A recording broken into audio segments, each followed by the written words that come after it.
Hi, Hmm. Leon. It's nice Hi, to have you Dora. here today, and thank you so much for agreeing to do this with me. Thanks so much. I'm happy to be here as well. And Thank thanks you. for having So, me on. yeah. We will be talking about the data world as a Hmm. whole, and the aim of this video is to help people who might not have heard about data. I don't want to say analytics, as we have like Yeah. data is like broader than that.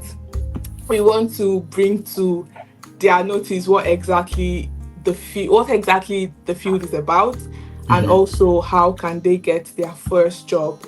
And in doing that, of course, we have to give them a roadmap. I see a lot of content where people, have so many things that they put on the table, and for a beginner that can be so confusing. So we'll just be we'll just give the minimum that it takes to get their hands on the door or something. So, the first question I want to ask you is, how are you doing today? I'm doing very well. Thanks for asking. How are you doing yourself? Yeah, I'm good. Thank you so much. And yes, I would like us to know more about you, just in brief, your educational background and how you got into this field. Sure. So I'll give a bit about myself. At the moment, I'm a senior data analyst. I've been in the field, data field overall, for about 5 years now. And the way my journey started is initially I did my undergraduate degree in the hard sciences, so that's physics. So it wasn't really related to tech and data as much as you would imagine it to be. Mm-hmm. Then after that, I realized while I was doing the program, I realized I really liked analysis and probing questions, finding answers, which is a lot of what physics does. But I realized I would be more suited and I would provide more value to the world by going directly into the tech world. So I started upskilling. I Mm-hmm. started learning a few of the skills which I believe we'll mention later on are needed, such as SQL, Python, etc. And then at that point, I decided to formalize all that I'd been learning by pursuing a master's. And for this, I went to do a master's in computer science. So at this point, I had, after the degree, I had a bit of a stint doing a few data jobs, not for too long, just for 1 year and some very entry level jobs. And then at this point, I was like, you know what? I've been learning this much. I want to formalize what I've been learning. And at that point, I went for a master's degree in computer science. So after the master's degree, I was able to get a data analyst job as well, which was I was able to leverage both the degree and some of the experience I had and some of the projects I've been doing personally to go into this field. And I did that for about 2 or so years, and that's where I am to date. So yeah, it's just degree, undergraduate degree, learning, self-learning, master's degree, and then I got into the role officially. Okay. Yeah. That's such a good one, because going Mm, from physics to going into mm, data, you said something which was you were upskilling and then you mm. decided to go for your master's. So, what I want to understand is, going for the masters, does it play an important role in getting the job? So, because we hear a lot of people say they were self-taught and Mm. they got the job. Why did you decide to go for your masters? That's a very good question. And part of the reason, so there's two ways to look at this. It's true, actually, a lot of what people say that in this field, everything that you can learn by yourself. You don't really need to go to uh, even undergraduate degree. You don't need to go for it because everything that the teachers can teach you in that program, you can find online. Mm, And it's the same for master's degree. But the one difference that comes in is if you're very keen on doing research. Unfortunately, most times the research infrastructure, say if you have a question you want to answer, uh, and you need some certain technology to do it, a lot of that infrastructure and a lot of those tools you will not be able to get if you're doing the research by yourself. And this is where going into formal education for a master's, research master's program and such would be very helpful to you. But if your goal is to simply go directly into the working field, go into, get your skills and go look for a job, you don't really need formal education. Unfortunately, as it is right now, a lot of companies say they would prefer someone, they prefer any sort of person. Either you have the education or you don't. But in all honesty, it is a bit easier to get the jobs if you have the education. But at the same time as well, it's not impossible. In fact, it's very possible to get the job with just having learned by yourself and proving through projects. I have a lot of friends who've gone through this path, and one thing they do mention as being the most important is you want to show a way to your employer that you can do the work, and the best way to prove this is by having projects. So it's really either one or the other. You either prove that your capabilities by having the degree and maybe Yeah. some projects, or you prove purely by showing that you can do the work by having lots of projects to under your belt to show that you do have the capability. Yeah. Okay.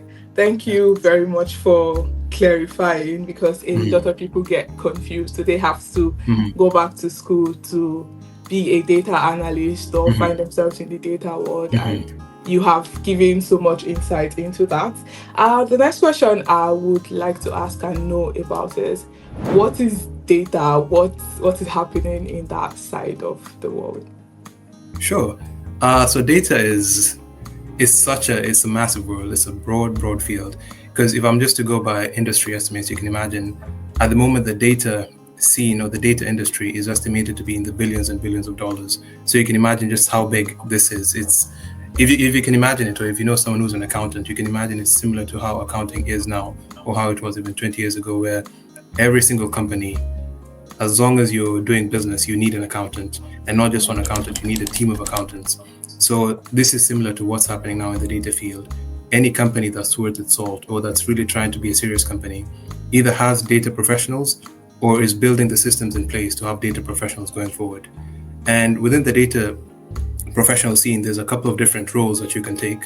Uh, some of the most senior ones, of course, would be the either senior data analyst, senior data engineer, senior data managers. But for those who are looking really to start in the field, the main roles you can go into are you can be a data engineer, you can be a data analyst, you can be a data scientist. Those are the three main ones that most people really find uh, they go into the industry with. And to give a bit of background into what these three do, if you can think of data as a river, or you can think of data as a road, where when you're starting the road, you really don't know what to do. You need someone to. Well, okay, you can think of it as a.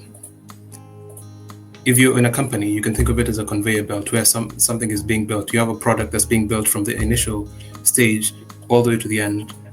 At the start of that conveyor belt or this processing line, say if we're building shoes, the data engineers would be the people who are preparing the materials, cutting out the shapes that the shoes would be built into. What they're doing is they're putting the holes where the threads will go into. And then after the data engineers, so they're the ones who built the infrastructure that the next people will use. And then at the next point, you have either the data scientist or the data analyst who take two different roles. These people, their role now is, given what the data engineers have provided, which is actually the technical infrastructure, they take that data, do some cleaning on it, do some data preparation, and then start asking questions to probe into what exactly can I learn from this data? What insights can I derive that would be of benefit to the organization, to my organization? And the distinguishing point here now between the analysts and the scientists is that analysts are more focused really on deriving insights directly, whereas data scientists would be it's a bit more of a technical field where you're responsible for deploying AI models, training AI models, now and again. And ultimately, the products of your work can go to feed the data analysts to help them further gain insight. So one more thing that perhaps would be good to mention is that these three they're not the only roles that you can get into if you want to go into the data field. There's others like machine learning engineer, which is more on the back end, similar to the data engineer. There's others like business analyst, which is more on the front end, where you're more very business focused. You're essentially a data analyst that is very deeply embedded in the business. So you understand business needs first. You can explain to the data analyst, okay, this is what the stakeholders want. Amend your analysis in such and such a way. So the world is massive, but as a beginner, if you're trying to get in, you want to focus just on the few beginner roles And the good thing about this field is that you can very easily move from one role to the other. All you need to do is just pick up the skills that the role that you want to get into needs, and then you can very quickly, go into that role. Yeah, thank you very much. You're right on that. So the Mm-hmm. point is the data world, like you said, is a Mm-hmm. build up. What Mm-hmm. makes a data scientist different from a data analyst is just a couple of skills. What Mm-hmm. makes a data scientist different from an engineer are some skills as well. Mm-hmm. And as you go along the line, you can climb the ladder. Exactly. Okay, that's interesting to know. Thank you very much. So, one thing I would like us to talk about is sort of a beginner level understanding of what Mm-hmm. data is and how Mm-hmm. important it is to every business, because you said if it's a serious company then you need data Yeah. analysts, so it's like Mm-hmm. every serious company needs a data analyst, and that Yeah. is a wide field. So using your own experience as a data analyst, what is your day-to-day role like, and how or why are you important to an organization? Hmm. That's a very good question. So I'll go back to the same analogy I was using just a while ago. You can imagine as a business, if you're any sort of business, say you're even running a small shop that just deals in groceries and supplies. As this shop, at any point you're selling goods, and when you're selling goods, you receive payments from clients, right? Yeah. So your job really as this business, or your objective as a business owner, is to try to make sure that at the end of the month, whenever you look at how much you've sold, how much you've bought in terms of supplies, that you made a profit on, that you sold goods worth more than what you bought them for, so that you can keep pumping money into the business and moving forward. For you to be able to do this, you need someone who's able to keep account of, this is how much I bought it for, this is how much I sold it for, in a very structured record keeping way. And essentially, this is what accountants do. The big company accountants, it gets a bit more complicated because you have bigger tools, you have bigger books, and more inventory to manage. But at the end of the day, this is all you're doing when it comes down to it. You're looking at how much did I spend and how much did I make, and trying to use techniques to make sure that you're making more than you spend. So in the same way, this is similar to what data analysts do, only in a different way using the data. So as a data analyst, your role is to give insights into what the business will do for them to improve. As initially as it is, you would find that businesses would, or at least business owners or the major stakeholders, they would try to make decisions looking forward based only on their intuition. And of course, if your intuition is really good, then you can really go far.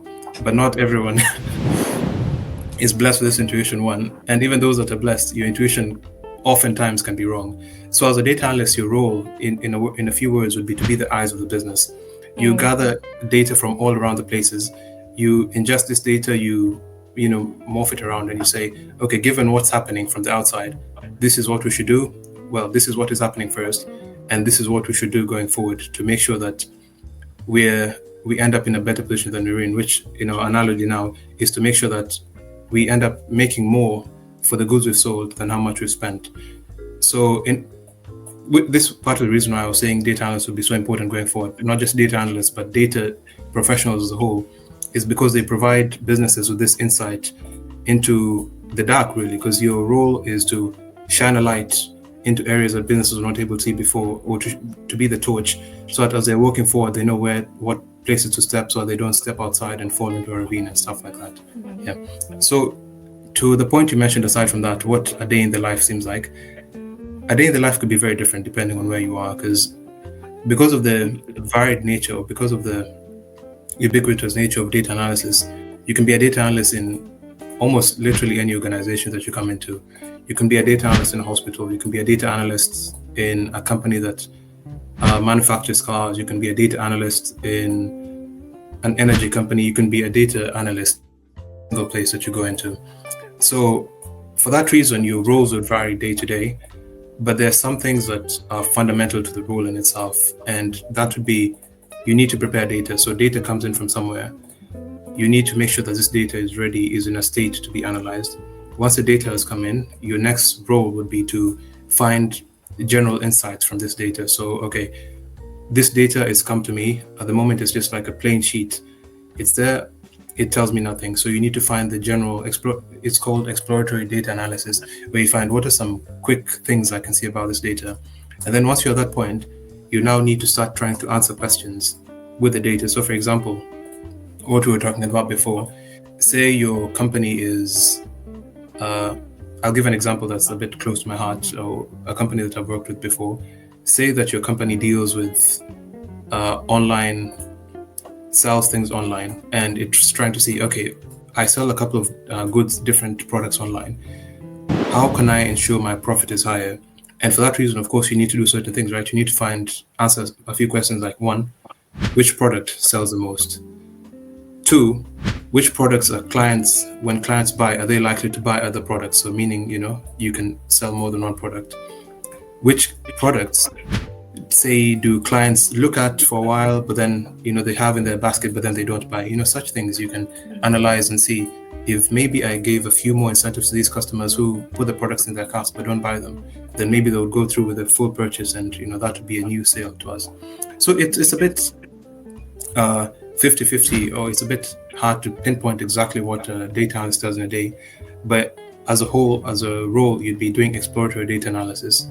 You'd be doing you'd be doing data preparation, exploratory data analysis, and then you'd be answering questions overall about how can we improve the business in whatever sort of way that is. Yeah. Okay. Thank you so much. So it's just getting that a data analyst is a guide, so that can put a business, an organization through based on some information which we will call data.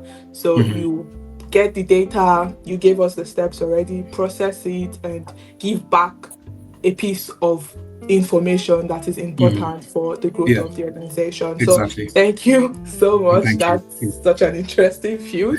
Thank So you. I would like to know what skills are important for a beginner to be a data analyst, or to be sure to be prepared to get their first job. So what skills do you recommend to someone with no experience, no understanding, that wants to get into the field? Okay. You might have heard before where people mention certain hard skills, like programming, etc.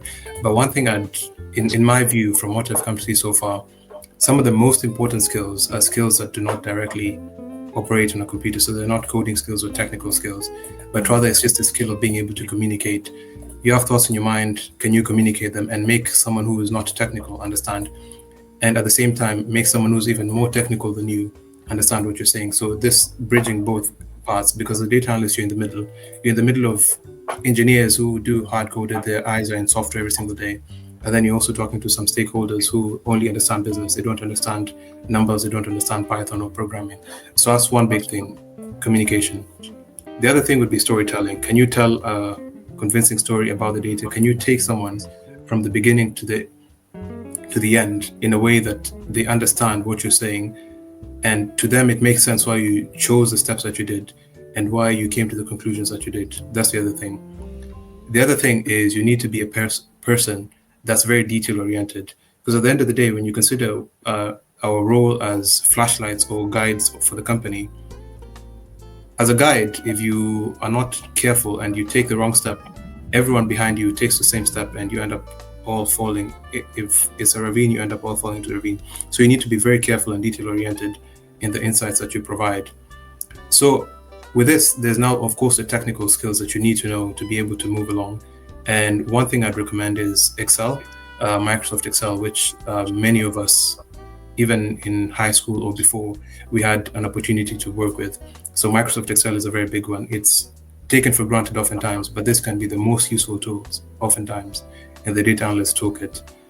Of course, another thing is Python, which is considered the lifeblood of any data analyst, data scientist even, and some of the other data roles.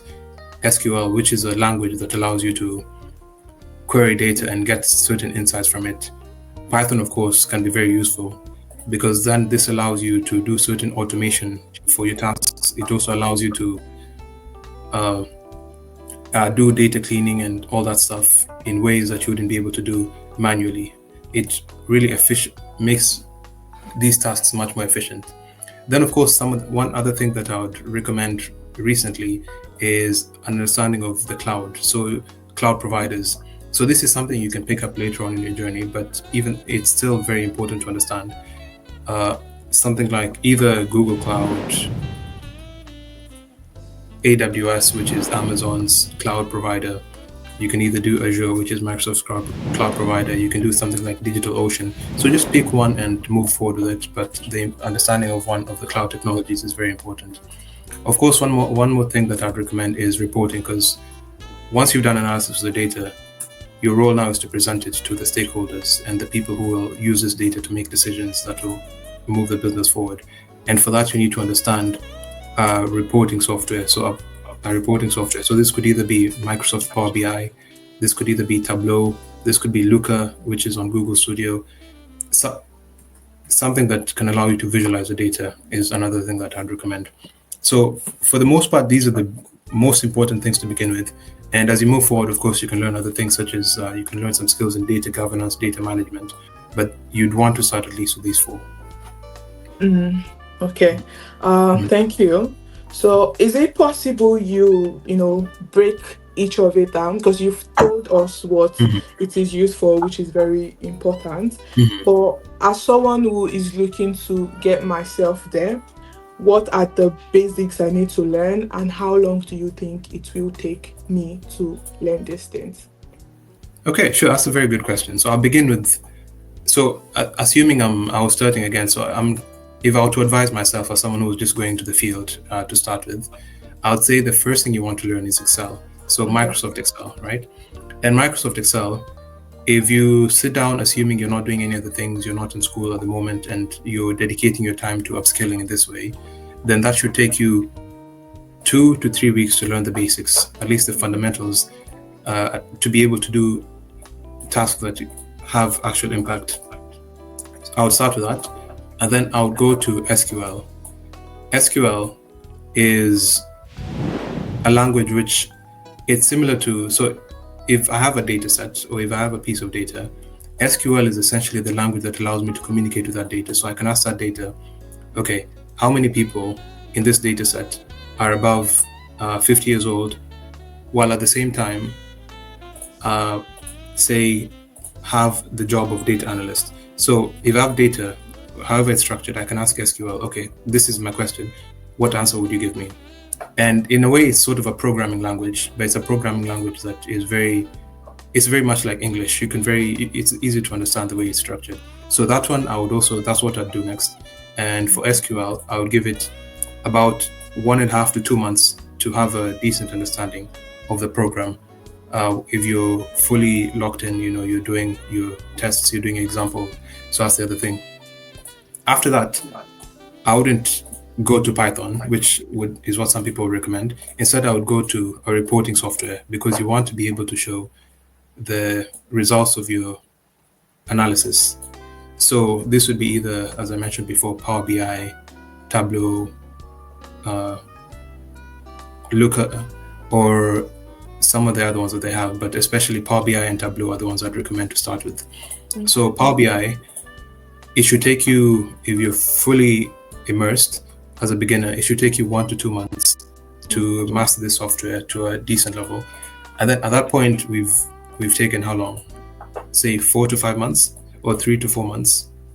Yeah, we are like 4 months.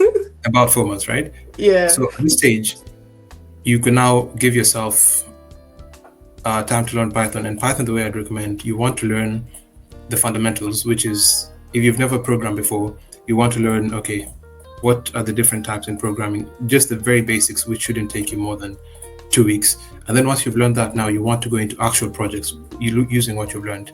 Because the biggest mistake you can make as a programmer is going on tutorial after tutorial after tutorial while not putting the skills you've learned into use. So you just want to learn the basics, the most fundamental, to see, okay, at least when I see this, I understand. And then you now start building your own things. You start trying to answer interesting questions. Say, for example, you see a data set and you're like, okay, I'd like to find some answers about this. Let me use Python to get that. So then after that is Python. And Python really is hard to say how long it would take. It could take you, depending on how deep you want to go, up to 3 months. Then, of course, this is as a it's more towards additional. Once you've learned the three basic ones, this one you can go into next, and it should take about 2 to 3 months. So overall, it should take you about half a year to be fully certified to go into the field where you can actually perform with competence and confidence. So Okay. yes.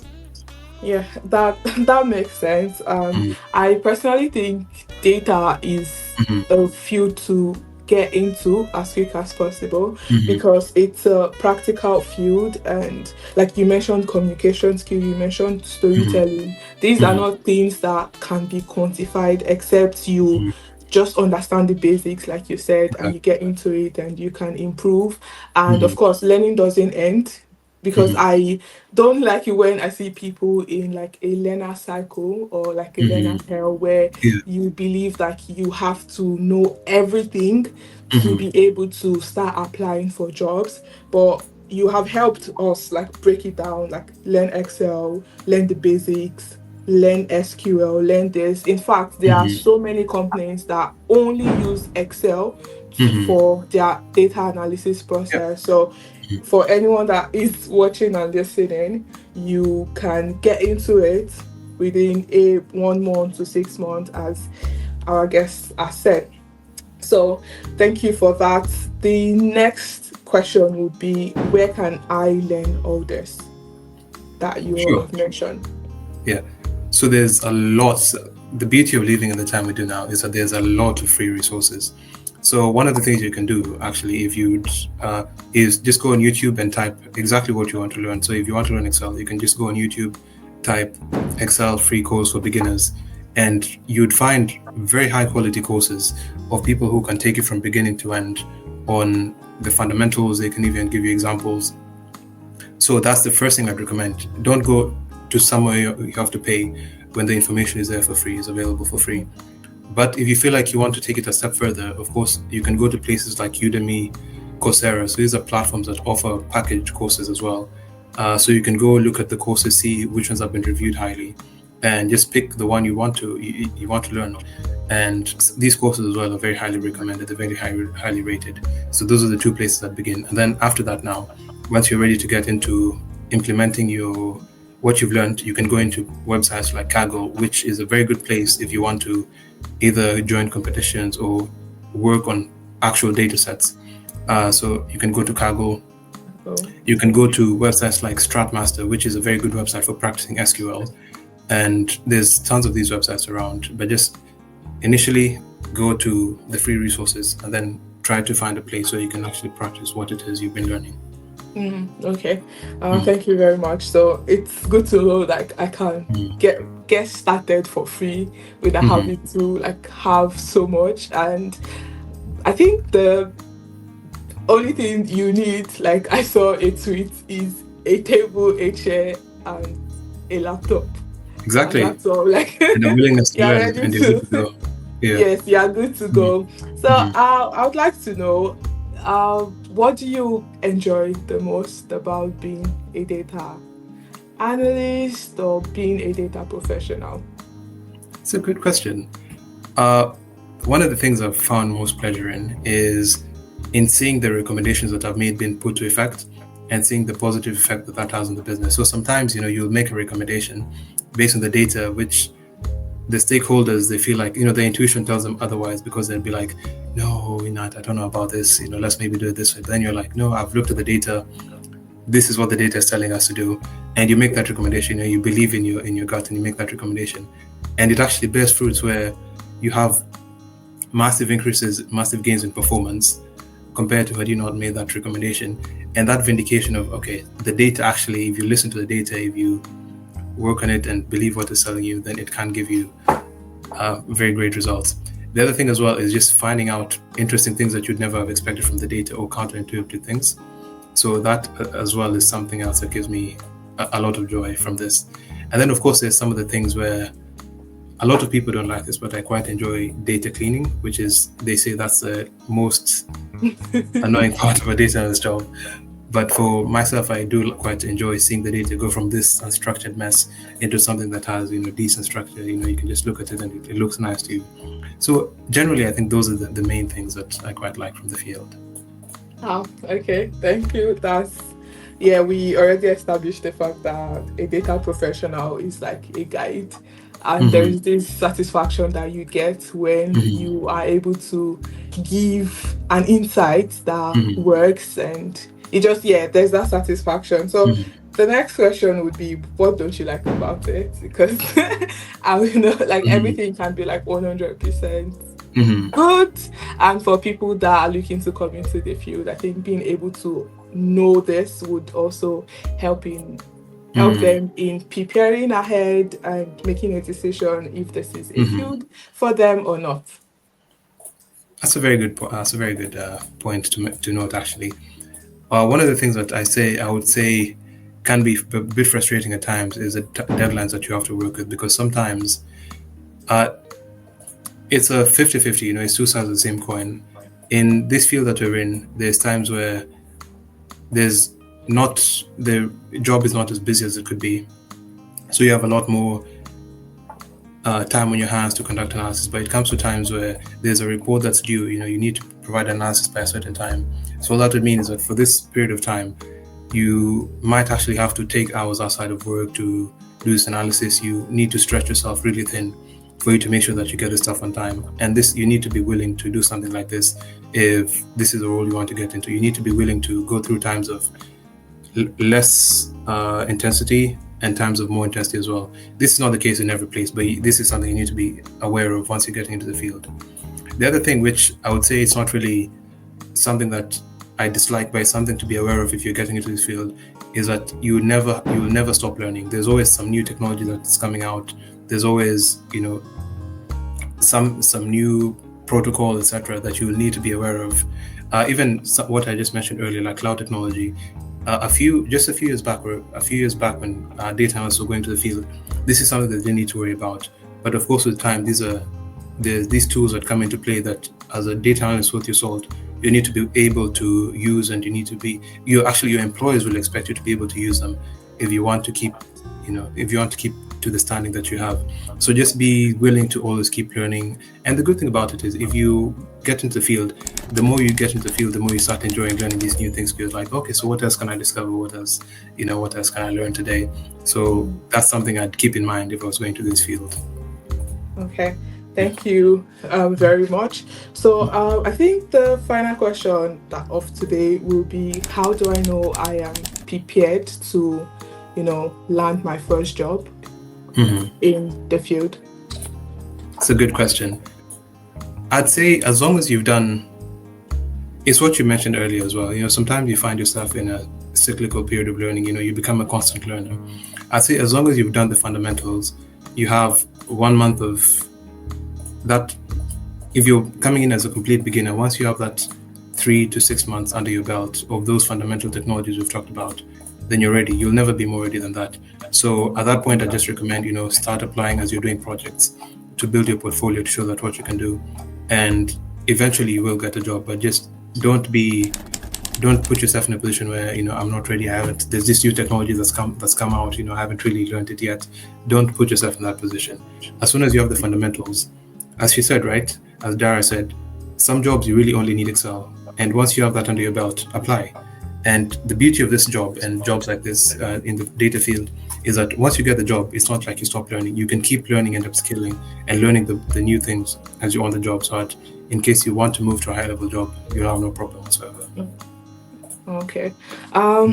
That's very good to know. And I knew I said that was the last question, but this is the last question. Yeah. Is there any additional tip that you have for anyone that is ready to start applying for jobs? That's a good question.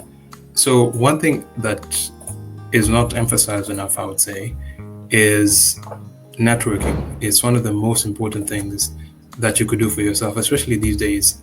What's happening is, because companies, they would like to see that they need that more of a human factor to it, because you find, especially in the game as it is now, there's a lot of people who are applying using AI, and meaning that a lot of applications that companies receive at this point, they're applications that were automatically generated. So for them to filter through all of that, it gets a bit difficult. So what you want to do is you want to start learning and talking to people in the field itself. So there's different ways to do this, and if you go on YouTube as well, just as we mentioned before, you'll find tons of recommendations of videos on how to network and how to do this stuff. But one thing I'd recommend is, for the people, try to look for people in the field that you plan to go into. In this case, it's data, and try to contacting them and just building relationships slowly. I know initially, as a beginner, you'll have not very little to offer, but at least you always want to go into it talking to them as, how can I help you? So if someone says a data analyst at X and Y Corporation, you could talk to them and be like, hello there, I saw you in this situation, you're working at this such and such a company. Is there anything that you would like some assistance with, maybe some data analysis? And just that build that relationship where you're not just going initially to ask them for something, but you're offering them something, you're providing them value, so that even for them, it's not just a take relationship. You're giving them something that they can work with, as you move along. So networking is one thing that I highly recommend. Okay, that's a good one. Thank you. Just to buttress your points, especially in a place where there is no experience, the best thing to show as a beginner is enthusiasm. Just to show that I want this job. I might not have like so much prior experience, but I love the company. I love what the company stands for. I believe in my abilities, and that through doing project, like Leona said, you'll be able to have a peep into the real world of being a data professional in a working organization. So yes, I think we've had a lot of information today, and it's very well broken down. At the end of the day, everything you need to learn is available on YouTube as a data professional. And personally, I think, because there is the debate on if to start from being a data scientist, this or that. I think for a beginner, being a data analyst, that's like the fundamentals for all other data jobs. Exactly. Yeah. That is the one we have majorly highlighted as the one where you could, within 6 months, you can get your first role, and learning doesn't end, like we said. As you go along the line, you can pick up all other things and grow as a person as well. So yeah, Leon, thank you so much for joining me today. I really appreciate your time, and yeah, thank you. Thank you as well. Yeah, happy to be here and to share the little insights of it. Yeah, no worries. Thanks so much. Bye. Have a lovely day. And you too. Thank you. Bye-bye. Bye. All right, very good.